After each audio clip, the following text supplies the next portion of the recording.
mucho gusto. Mi nombre es Lorena Quinter. Eh, quiero empezar agradeciéndole a Wendy por la invitación a este espacio. Creo que es muy valioso para nosotros como cuidadores ocuparnos del autocuidado y como de aprender a cuidarnos nosotros mejor para seguir cuidando y cuidar mejor a las demás personas. Nuevamente a todos bienvenidos, muchísimas gracias de verdad por este espacio y sobre todo por permitirse este espacio para ustedes. El tema era neurociencia, salud mental y autocuidado, porque finalmente, después de 8 años de ejercer la carrera, me vine a dar cuenta que yo soy mi empresa. ¿Sí? Y mi empresa le presta servicios a otras empresas, llámese IPS, EPS, y a nosotros nos enseñan, a los médicos y a los cuidadores, enfermeros, terapeutas, nos enseñan y nos entrenamos muy bien para cuidar, pero en realidad la mayoría de nosotros no sabemos cuidarnos. ¿Cuáles son las necesidades de mi empresa? Algunos tienen más necesidades espirituales, otros tienen más necesidades físicas, otros de alimentación. Y en los últimos 2 años me he dedicado a aprender a reconocer cuáles son las necesidades de mi cuerpo y de mi empresa. Y esto me ha llevado pues a todo un camino muy bonito en el cual pues si bien yo soy médico psiquiatra, encuentro en el coaching ontológico también otra forma de aprender a cuidarme y a cuidar a los demás. Cuando hablamos en el enfoque de la neurociencia, me parecía que era como, bueno, ¿qué evidencia científica tenemos respecto a diferentes formas de cuidarnos? Y el enfoque de las neurociencias me parece como bastante clínico dentro del método científico. Y empecemos a aclarar, y empiezo aclarando que las neurociencias pues son un conjunto de disciplinas que se dedican a estudiar al sistema nervioso, particularmente al cerebro, y solo les puse algunas de las neurociencias de los métodos que se utilizan, y en realidad es una combinación de estas disciplinas.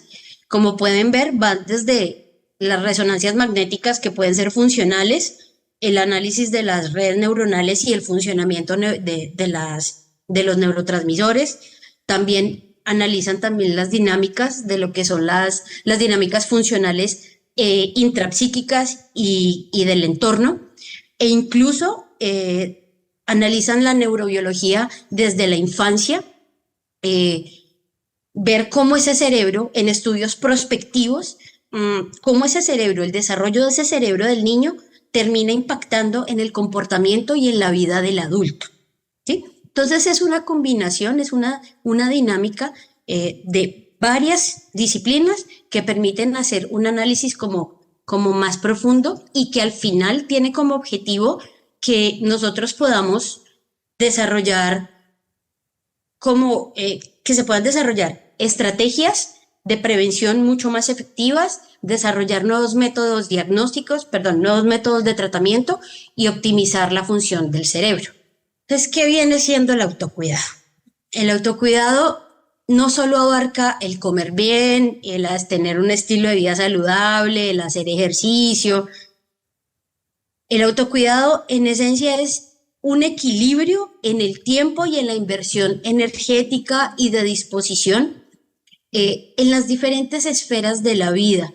Para alguien el sentirse conectado a algo más grande puede ser lo que lo lleve al equilibrio, el aprender a desarrollar, a identificar y gestionar y expresar asertivamente las emociones, lo que puede fortalecer en lo social vínculos más saludables, donde puedo yo poner límites más saludables y responsables para seguir teniendo relaciones positivas, mantener un entrenamiento o desarrollar una estimulación cognitiva y un entrenamiento mental que me permita mitigar el deterioro cognitivo en la vejez, ¿sí?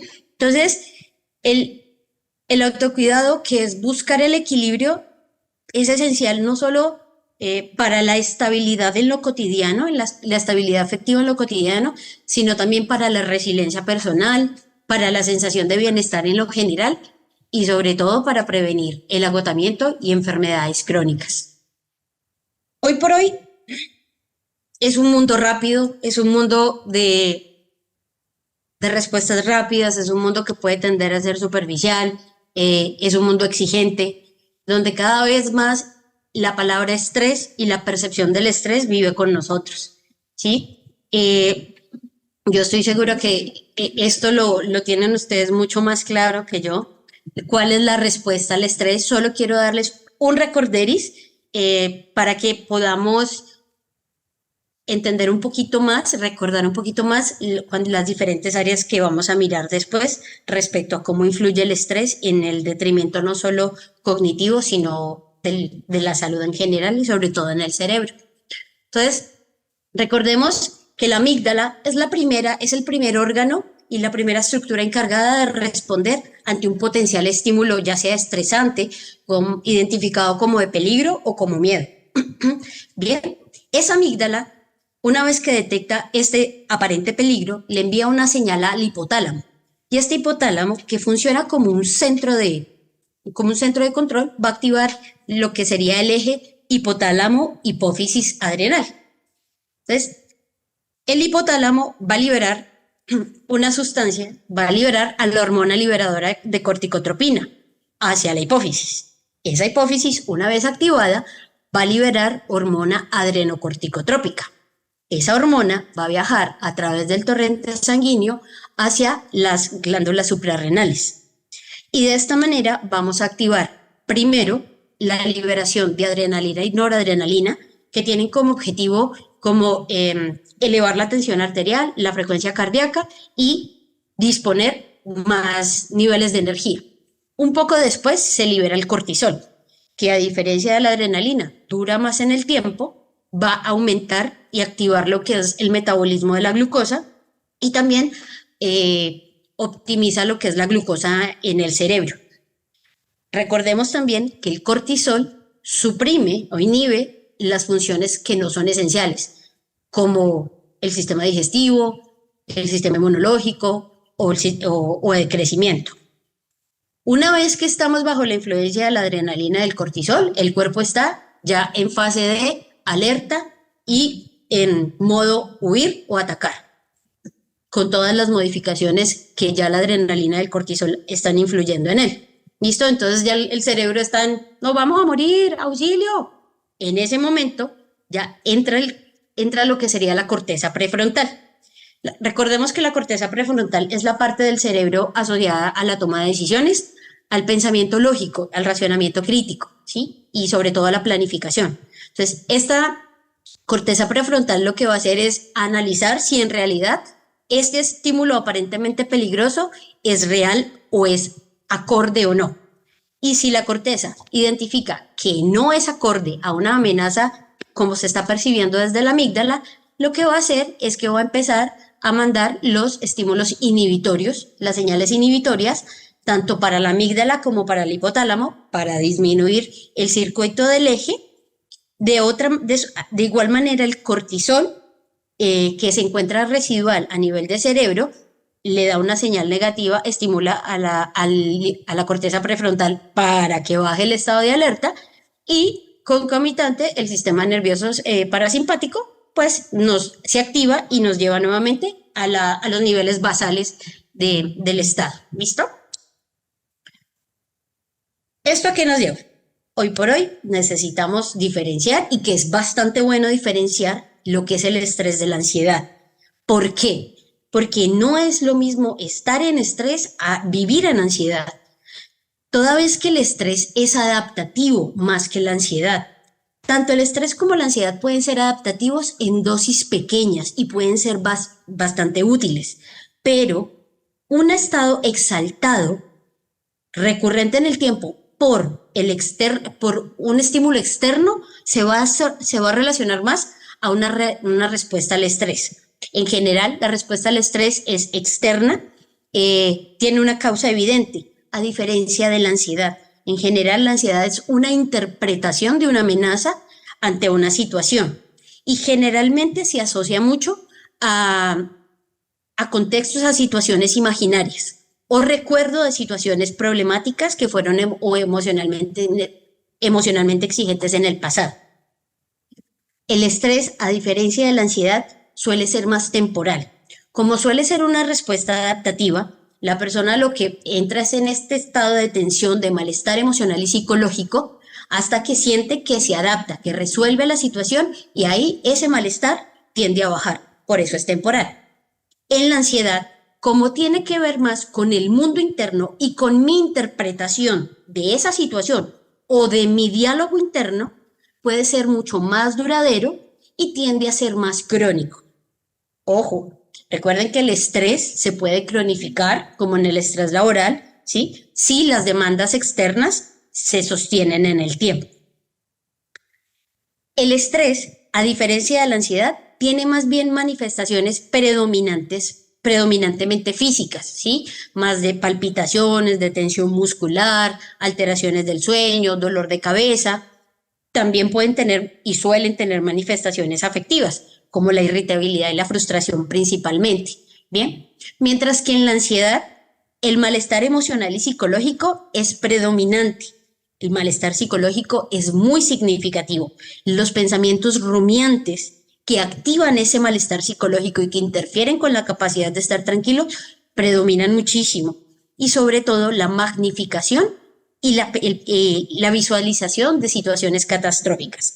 También hay un muy frecuente el recuerdo recurrente de como de todas estas historias de vida como dolorosas o emocionalmente demandantes.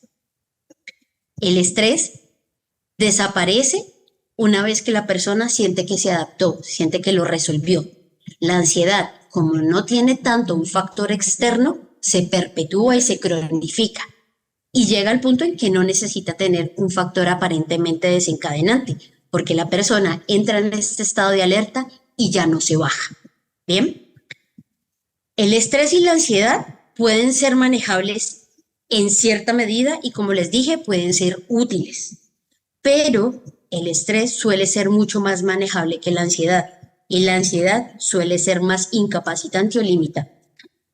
Ahora bien, teniendo esto claro, todo mal, podemos estar más llevados que jodidos. ¿Qué podemos hacer? No es realista pretender tener un estilo de vida completamente saludable y volvernos los más fit o los más equilibrados, los más terapiados, ¿sí? Esto es un proceso. El autocuidado termina siendo un proceso donde tenemos avances, donde los hábitos a veces nos ganan, pero la clave en el autocuidado es la actitud, porque la actitud tiene que ver mucho con nuestra mentalidad y la mentalidad de los hábitos vienen a jugar un rol muy importante. No sé, a los que les guste el fútbol, a mí me encanta el fútbol, estos son dos jugadores muy conocidos, Rodney y Cristiano Ronaldo. ¿Por qué los traigo a colación? Rodney, a diferencia de Cristiano, tenía hábitos de actividad física y de alimentación más por una presión externa, hacía parte de su trabajo. Entonces eran más como presiones contractuales. Cristiano Ronaldo tiene un estilo de vida, creo que muchos de nosotros lo conocemos, un estilo de vida como muy saludable, muy de hábitos, muy enganchado en el deporte. Los dos tienen 39 años. Rodney se retiró en el 2021, si no estoy mal. Y cuando pierde la presión externa para tener hábitos saludables, se muestran sus hábitos reales. Y henos aquí, a los 39 años, con la conclusión, con el resultado de este tipo de hábitos. Entonces, cuando hablamos de modificación de conductas respecto al autocuidado, es bien importante trabajar en quiénes somos, trabajar en nuestra identidad, porque es en el tratar de convertir nuestra identidad es lo que realmente nos va a poder llevar a tener una mentalidad de hábitos en equilibrio. Dicho esto, miremos qué podemos hacer, qué podemos tener a la mano para tratar de ir a ese equilibrio y a ese concepto de autocuidado. Cada vez hay más evidencia científica respecto a lo que sería la meditación y el mindfulness. Los hábitos de meditación, meditar al final no es tener la mente en blanco, no piense en nada, no. Meditar es una actividad, meditar es una técnica, de hecho es una técnica y hay varios tipos de técnicas que tienen como objetivo mejorar la concentración, tener más claridad mental, más calma emocional, trabajar la compasión. Dentro de las meditaciones tenemos la meditación trascendental, la meditación guiada, la meditación zen, la meditación de la respiración consciente, ¿sí? De hecho, el mindfulness es una forma de meditación. El mindfulness es atención plena al momento presente, ¿sí? Y hoy por hoy tiene cada vez como más auge y hay más estudios al respecto. ¿Qué encontramos? El meditar y el mindfulness tienen un gran impacto en la neuroplasticidad. Esta neuroplasticidad se aprovecha para generar cambios positivos, ¿sí? Los estudios que han mostrado en la corteza prefrontal, el meditar con regularidad ha mostrado que mejora la capacidad atencional y sobre todo de la atención sostenida y ayuda a tomar de mejor manera decisiones como más reflexivas.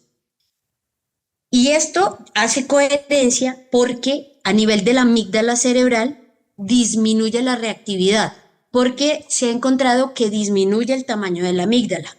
Por tanto, hay menor reactividad de la amígdala y menor reactividad emocional.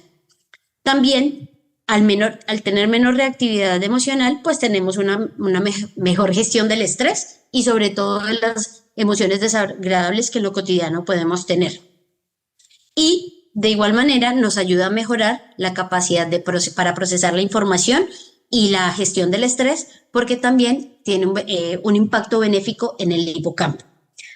El meditar a nivel de la red neuronal por defecto ayuda a bajar el diálogo y las ideas rumiantes, que es sobre lo que se sostiene el pensamiento rumiante y obsesivo. Entonces, nos ayuda a proveer estados mentales de mayor calma y la meditación disminuye los niveles de cortisol. Entonces, en conclusión, la meditación y el mindfulness mejoran no solo el procesamiento cognitivo, sino el emocional y nos ayuda a desarrollar como mayor capacidad de resiliencia.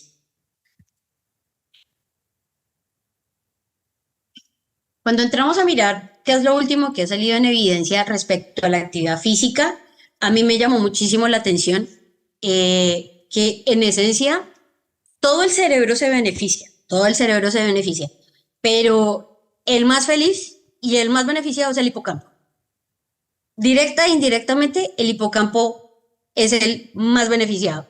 Recordemos que el hipocampo nos ayuda, dentro de las funciones del hipocampo está la memoria, ¿sí? Es quien capta la memoria y luego la distribuye a zonas del cerebro donde la memoria se va a consolidar de forma más permanente. También nos ayuda también al análisis de conceptos abstractos y nos ayuda a la consolidación del aprendizaje. La actividad física nos ayuda a disminuir el cortisol porque aumenta la liberación de endorfinas, dopamina y serotonina. También la actividad física aumenta el BDNF, lo que a su vez potencia la neurogénesis y mejora la neuroplasticidad. Al hacer actividad física a nivel general del cerebro, pues obviamente mejora la circulación y por tanto mejora la oxigenación, lo que facilita la eliminación de los desechos neurológicos. Y me pareció súper chévere que hoy por hoy se conoce más sobre la estimulación de los factores de crecimiento, del crecimiento insulínico tipo 1 que terminan ayudando no solo en la proliferación y la diferenciación de las células madres neurales, sino que también va a favorecer la supervivencia de las neuronas que recién se están formando.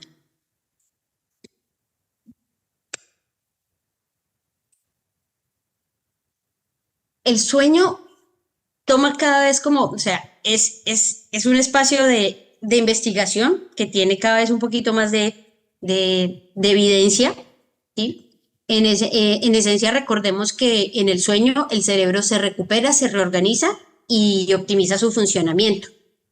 En la fase REM se procesan las experiencias emocionales que se han experimentado en el día y pasan al hipocampo. Y el hipocampo luego hace que pasen a las partes del cerebro donde se van a permanecer, van a ser más duraderas. El sueño, un adecuado sueño, facilita la regeneración celular y la producción de las proteínas que son esenciales. Además, consolida los aprendizajes del día y prepara el cerebro para el siguiente aprendizaje del siguiente día. El cerebro también, el dormir bien, restaura las conexiones sinápticas. Entonces, ¿qué pasa cuando tenemos una deprivación del sueño? Como el sueño,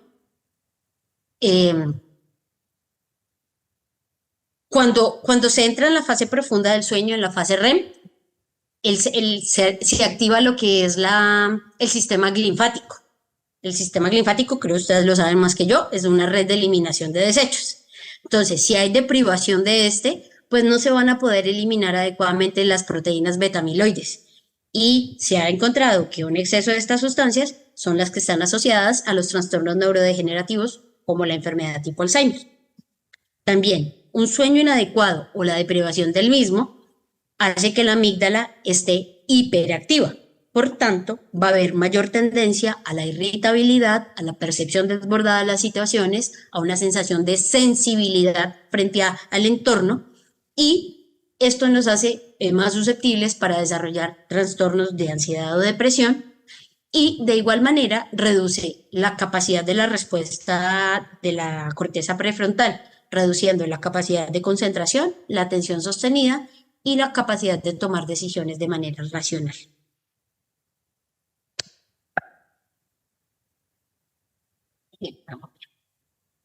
Respecto a la alimentación, si bien hay evidencia, ya hay estudios, es un campo que todavía como que está en desarrollo, tiene más interés, pero lo que pasa es que la complejidad de las patologías gastrointestinales limitan mucho como el estudio en las personas, y hay más evidencia sobre lo que serían ensayos en los animales. ¿Qué encontré en la literatura? La importancia del eje del intestino y el cerebro,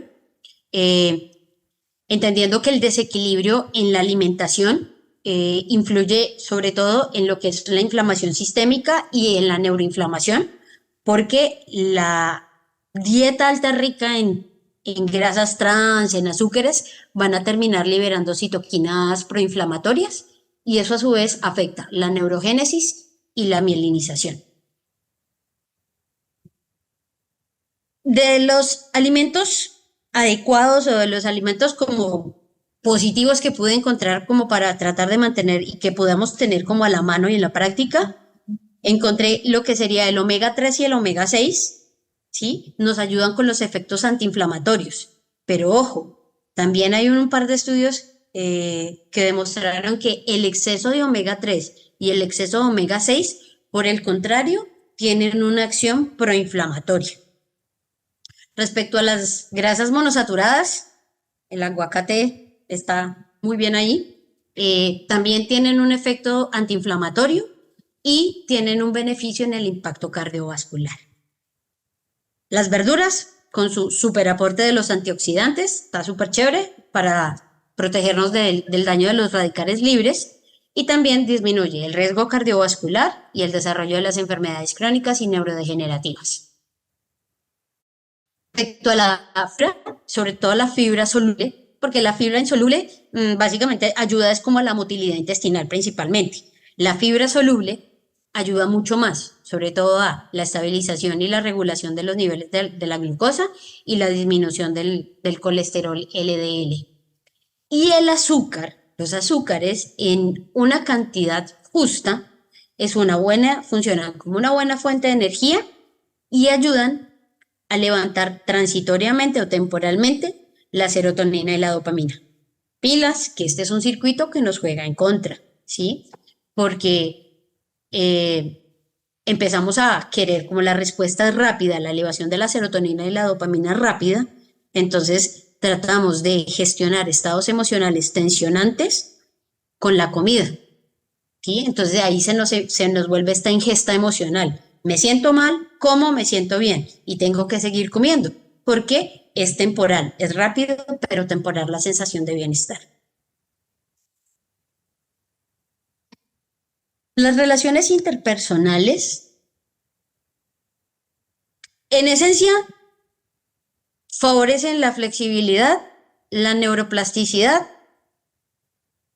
favorecen todas las funciones cognitivas y tiene un impacto positivo en la liberación de dopamina y de serotonina, que ayudan a regular el circuito del ánimo.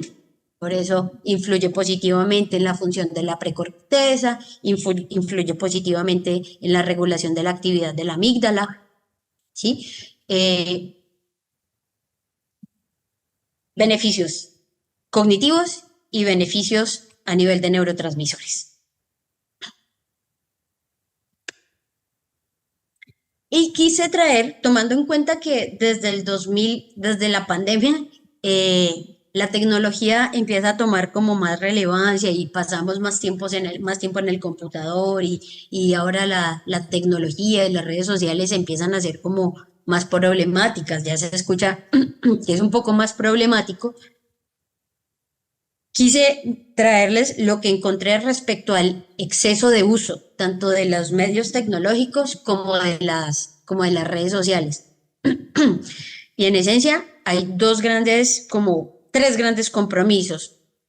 Lo que sería un déficit atencional digital, que es la disminución o pérdida de la capacidad de sostener la distraibilidad, ¿listo? Y sobre todo la poca motivación para desarrollar tareas o actividades que requieran un pensamiento crítico o un análisis complejo.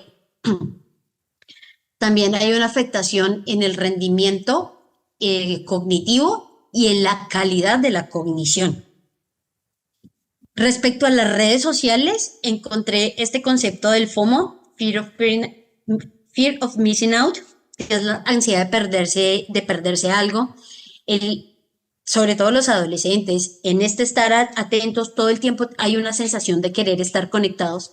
Recordemos que las redes y la tecnología tienden a la hiperestimulación con los sonidos, con los colores, con la elección de las formas. Y esta hiperestimulación termina hiperestimulando el circuito de placer, circuito que está mediado principalmente por la dopamina.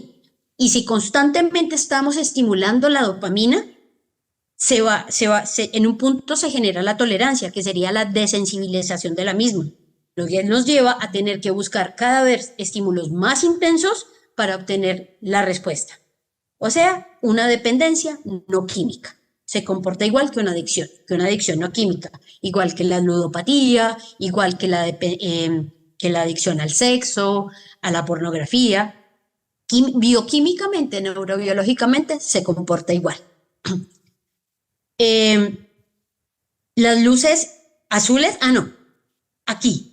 Estamos buscando constantemente esa retroalimentación positiva y buscando la aceptación, lo que nos lleva a tener vínculos realmente más bien rápidos y breves. No son vínculos genuinos. Los vínculos genuinos toman tiempo, ¿sí? Hay dedicación, ¿sí? Definitivamente mucho más que una pantalla.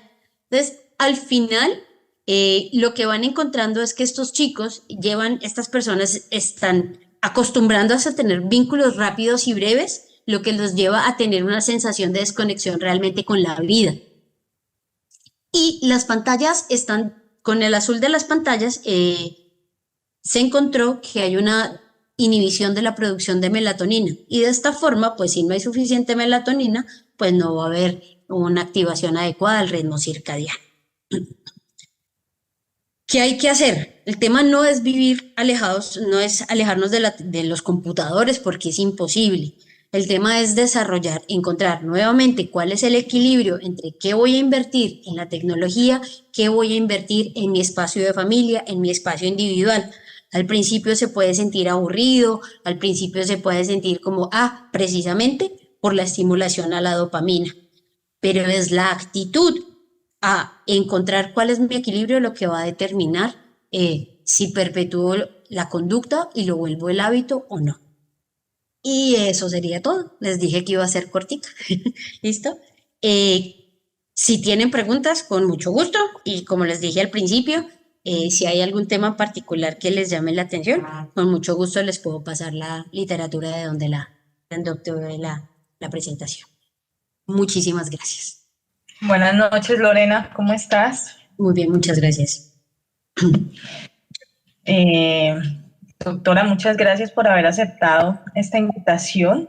La verdad, a mí me parece que estuvo muy, muy chévere. Esperemos que todos los asistentes la hayan disfrutado. Quiero agradecerte porque esto lo hacemos con el fin de reforzar el programa de bienestar y autocuidado que venimos desarrollando. Entonces, de allí la importancia de entenderlo de una forma mucho más a fondo que les permita tener la evidencia de la importancia de acceder a estos programas que los benefician en su autocuidado y los guiamos un poco en ello. Entonces, muchísimas gracias. Con muchísimo gusto, gracias a ti nuevamente por la invitación. David Montilla tiene la manito levantada.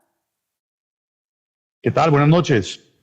Doctora, gracias por la conferencia. No, por favor. Explicaba que has hablado sobre unos hábitos como alimentación, como el descansar, como el mindfulness, que funcionan a la larga. Pero resulta que en nuestro ejercicio siempre hay cosas que en agudo nos cambian el devenir. Podemos estar en un mar de tranquilidad y de repente se da el acabose, paciente grave, la atención administrativa, etc. En agudo, ¿qué puedo hacer cuando sucede un cambio abrupto en la forma como va el día? Hay dos cosas. Lo primero es, la respiración es lo clave para esto. Mantener una respiración consciente es clave. Porque la respiración es lo que permite que el cuerpo no entre en estado de hiperactivación. 1. 2. Cuando hay que entrar en lo agudo a resolver, resolvemos, ¿sí? Entramos en modo trabajo y resolvemos. ¿Qué pasa después de resolver la situación? ¿Cómo ayudamos al cuerpo para que vuelva? Tenemos la respiración, pero también podemos hacer alguna técnica de meditación consciente. Y una técnica de meditación en movimiento, que es simplemente estar en el aquí y en el ahora. Miren, algo tan básico como llevar a la mente a pensar en dónde estoy. Desde el planeta Tierra hasta la dirección en donde estás o al lugar donde estás. Tu identidad, repasar cuál es tu cédula, quién es tu familia. ¿Qué es lo que estás haciendo de esta forma? Estás dando un contenido de información neutra que no hace que la amígdala y que el cuerpo se siga exaltando. 2, hace que la canalización del pensamiento, porque no vas a poder dejar de pensar, pero obligas al pensamiento a que el flujo del mismo sea dirigido por ti y no que se vaya a la imaginación o que te acuerdes de cosas que pueden asociarse y que te sigan exaltando, ¿sí? Entonces, respirar, canalizar el pensamiento. Ahora, si tienes algún pensamiento de bienestar, buenísimo. A mí me gustan los mantras. Tal vez alguien de la religión, una oración, ¿sí? Lo que ayude a tener o el flujo del pensamiento en algo neutro o que ayude a conectarlo con un flujo de pensamiento positivo. Y la respiración es clave. A mí me gusta, hay dos técnicas que yo le recomiendo a mis pacientes, y es la respiración 4-7-8, que es inhalar en 4 segundos, sostener en 7 segundos y exhalar en 8 segundos. Eso hacerlo por 3 minutos baja muchísimo. Lo otro es por 2 minutos hacer una inhalación progresiva. Contengo el aire en 1, exhalo, contengo el aire en 2 y voy titulando hasta 5. Y luego vuelvo y suelto desde 5, contengo el aire, 4, contengo el aire, 3, y eso lo hago por 2 minutos. En escalada, esas dos, la verdad, funcionan bastante bien. Y en menos de 3 minutos logramos volver al equilibrio. Flujo de pensamiento y respiración. Mira, Lore, que sí, y en las cápsulas de bienestar hay las cápsulas duran 2 minutos, son videos informativos y prácticos donde enseñamos esa parte, ¿no? De la respiración, las diferentes técnicas de meditación que existe, consciente, meditación zen, meditación en movimiento, y es la idea que ellos la vayan integrando en su día a día de una forma, como decías tú al principio ahora en la presentación, llegar a ese autocuidado y esa conciencia es un proceso, porque está la fuerza de hábitos. Es que, Wendy, ¿sabes qué es lo que pasa? Que es que, de nuevo, lo que yo te decía, a nosotros nos enseñaron, nosotros estamos formados para pensar afuera, ¿sí? Y para ser operativos, ¿sí? Es como decir, querer y demostrar el afecto a otro es más fácil que mostrarse el afecto para uno mismo, ¿sí? Entonces, y a nosotros nos enseñan, las personas aprendemos a vivir muchas veces como trabajamos. Y hay algo que yo he visto muy frecuente en los pacientes, en mis pacientes médicos sobre todo, y enfermeros que llegan a la consulta, y es pensar en el paciente me ayuda a no tener que pensar en mí. La pandemia me puso en contacto con más médicos de lo que a mí me hubiera gustado, y la pandemia los puso en que bajó la carga laboral, sobre todo los quirúrgicos, y pues pucha, y ahí se encontraron como que no conozco a mi esposa. Vengo en una disfunción, un deterioro de pareja, pero como cada uno vivía en su mundo, entonces ni nos dábamos cuenta. Me doy cuenta que no tengo una relación, no conozco a mis hijos. Hace rato perdí contacto con mis pares, no sé hablar. De hecho, tenía uno que decía que no sabía hablar de otra cosa que no fuera de medicina. ¿Sí? La verdad es que sí, pensar en el trabajo y pensar en el otro nos ayuda a evitarnos. ¿Sí? Y es que nos entrenaron para cuidar y nos entrenaron para pensar en el otro. Entonces, súper bueno que tengan las cápsulas, y hay que seguir incentivando, porque de verdad no es fácil y no nos enseñaron a aprender a cuidarlos. Gracias, Lore. Tengo una pregunta en el chat de la doctora, ya te las remito, Lore, te las voy a leer para que me ayudes allí. Dice, ¿cómo identificar que estoy en estado de ansiedad funcional?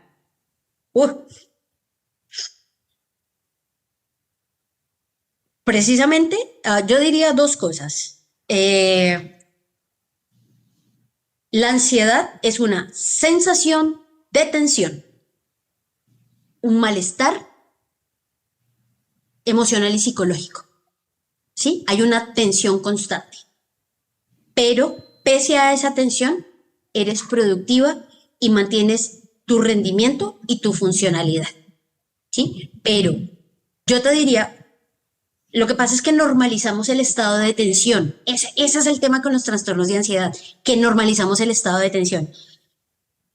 Yo te diría que nos podemos dar más cuenta si estoy en ansiedad funcional cuando intento verme como estoy en la calma. ¿Sí? Cuando intento, ¿cuál es mi equilibrio? ¿Cuál es mi calma? Cuando yo te diría, siéntate lejos de todos los estímulos, siéntate en un parque, siéntate, no sé, en tu sala sola o solo. Mira tu cuerpo.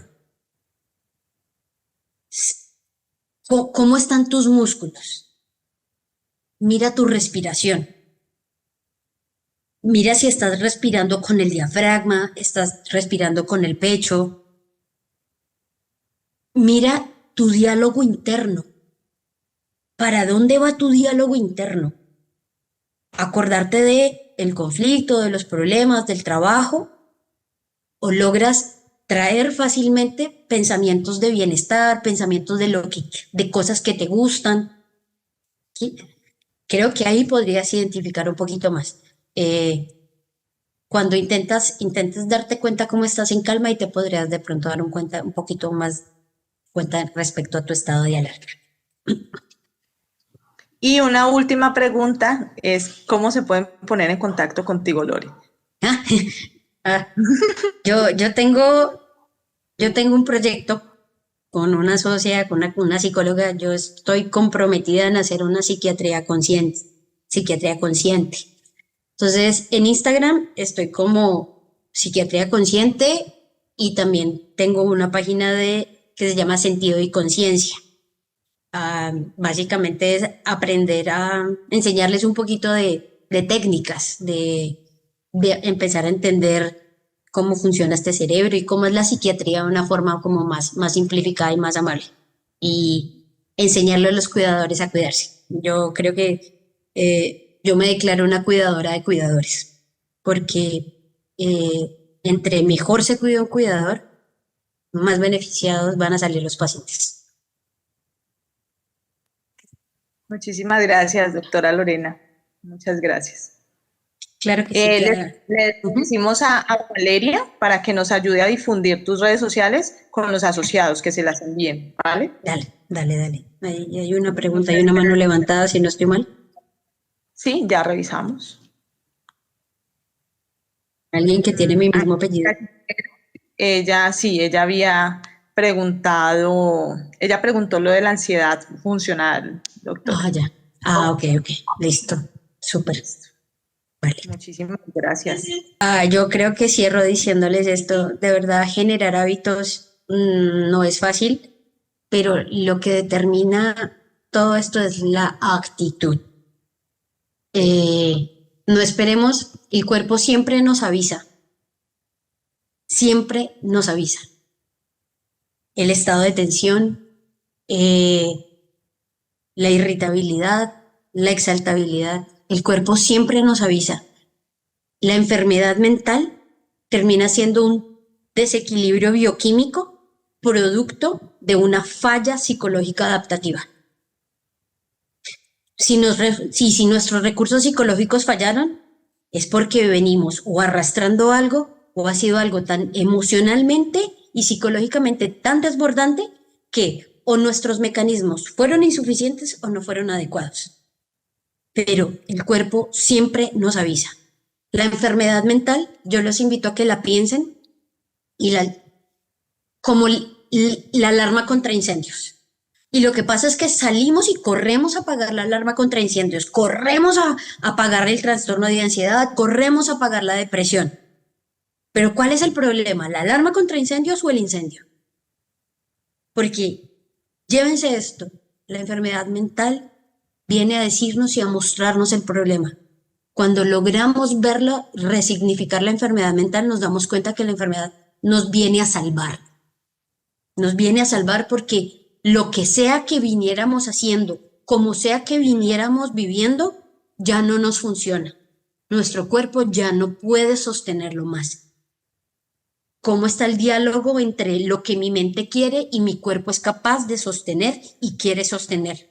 Cuando hay un diálogo que pierde la armonía entre mi mente y mi cuerpo, créanme que la enfermedad mental se va a instaurar. Primero va a haber alteración emocional, luego va a haber alteración funcional y luego la enfermedad. Nadie se enferma de buenas a primeras. El cuerpo siempre nos avisa. Aprender a escucharlo es la clave. Aprender a escuchar cómo están mis músculos, cómo está mi respiración, cómo están mis pensamientos. Eso es clave, porque si yo me pongo en la autoobservación, mi actitud es de buscar el equilibrio. De verdad, muchísimas gracias por permitirse este espacio y sobre todo, muchas gracias por escucharme. Lo más difícil es aceptar que necesitamos momentos de conciencia plena. Uy, sí, totalmente. Es verdaderamente necesario. Es verdaderamente necesario estar aquí, conscientes, en el aquí y en el ahora. Y emocionalmente puede ser bien demandante porque es darnos cuenta de lo que hemos ignorado. Por algo ignoramos lo que sentimos, ¿sí? Entonces, el ignorar también nos ayuda y el postergarnos también es una forma de poder sostener, ¿sí? Porque no podemos simplemente estar todo el tiempo conectándonos con lo que siento. A veces reprimir, y por eso reprimir y negar también nos sirve, doctores, para poder sostener la situación, encargarnos y luego poder conectarnos con la emoción. Lo que pasa es que si ese patrón de reprimir y negar se vuelve nuestro patrón de enfrentar constantemente o cotidianamente, inevitable, el cuerpo nos va a hablar y la enfermedad se va a instaurar. Y eso es así, lo veo todo el tiempo. Hay algo en lo que podemos trabajar juntos. Lo que sí les puedo decir, no sé si es una afirmación o una pregunta, pero lo que sí puedo decir respecto a estar juntos es si hay alguien que está emocionalmente muy alterado, ¿qué hacer? Sí, ¿qué hacer cuando tengo a alguien con una crisis de pánico, en un momento de exaltación, de llanto intenso, y no saben qué decir? No digan nada. De verdad, no digan nada, solo quédense ahí. Ténganlo a la persona a la vista, porque la verdad es que a veces, dependiendo de las situaciones, puede haber una conducta errática y con autoagresión, ¿sí? Entonces, nada, simplemente si no saben qué decir, quédense ahí, sean presencia, observen, esperen, guarden silencio. El silencio y la presencia son una muy buena combinación en alguien que está emocionalmente desbordado. Y esperar a que ese malestar, todas las emociones bajan. Las emociones bioquímicamente tienen un tiempo y van a bajar. Y cuando eso baje, la persona va a estar lista para poder o expresar o hacer el pedido de qué necesita, qué desea y qué quiere. Solo ser presencia. Ah, me encanta. Proyecto de anestesiología, allá. Ya parezco como de mantilla. Claro que sí lo buscaré, doctor. Muchísimas gracias. No sé, Wendy. Wendy, ¿te me perdiste? Sí, Wendy también tuvo problemas con la conexión. Ok. Muchísimas gracias, doctores, por el espacio, por el tiempo. Si no hay más preguntas, yo creo que podemos dar por terminada la charla. Muchísimas gracias, Lorena. A ustedes muchas gracias. Y a todos por el interés en serio, por escuchar. Por más salud mental de médicos más saludables. Hasta luego, doctores. Buenas noches.